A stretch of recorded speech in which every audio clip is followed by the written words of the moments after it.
হ্যাঁ পাখি, বলছি আমি তো তোমার জন্য সুন্দর একটা গিফট কিনেছি। ছোট ভাই, এখানে কি করছ এত রাত্রে? এগুলো ভালো না, ঠিক আছে, এগুলো ভালো না, বিড়ি সিগারেট খাওয়া ভালো না। আমরা এখনো ছোট রয়েছে, ছোট ভাই দেশে রাস্তাঘাটে চলাফেরা করলি এগুলো বড় ভাই দেখবে, দেখে সম্মান দিতে হয়। তোমাদের করার এখনো বয়স আছে, করতে পারবা, ঠিক আছে? ধূমপান স্বাস্থ্যের জন্য ক্ষতিকর। অনেক রাত হয়ে গেলে ছোট ভাই বাসায় যাও।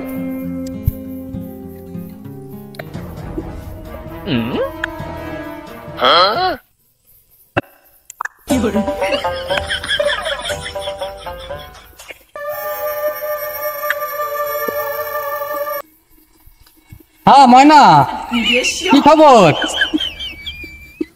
আরে ফোন দেবো, আমি তো ব্যস্ত মানুষ, ব্যস্ত, আমার কাজ কি একটা নাকি? আমার হলো বিভিন্ন কাজ কামে থাকতে হয়। তা দেখা যাচ্ছে ছোট বাড়ির শাসন টাসন করলাম, তারা রাস্তাঘাটে বসে বিড়ি সিগারেট খায়, বুঝছো? তাদের একটু শাসন করলাম, যারা ভবিষ্যতে ওরা এগুলো না করে। না না, আমি খাই না তো। আরে তুমি কি বলো, ওইগুলো কি আমাদের সম্ভব? ওই সমস্ত কাজ হলো দেশে আলতু ফালতু লোকজন তারা করবে। ও ঠিক আছে, তাহলে আমি আমি একটু পরে তোমাকে কল করছি, ঠিক আছে? একটু ব্যস্ত আছি তো। ওকে ওকে, ঠিক আছে।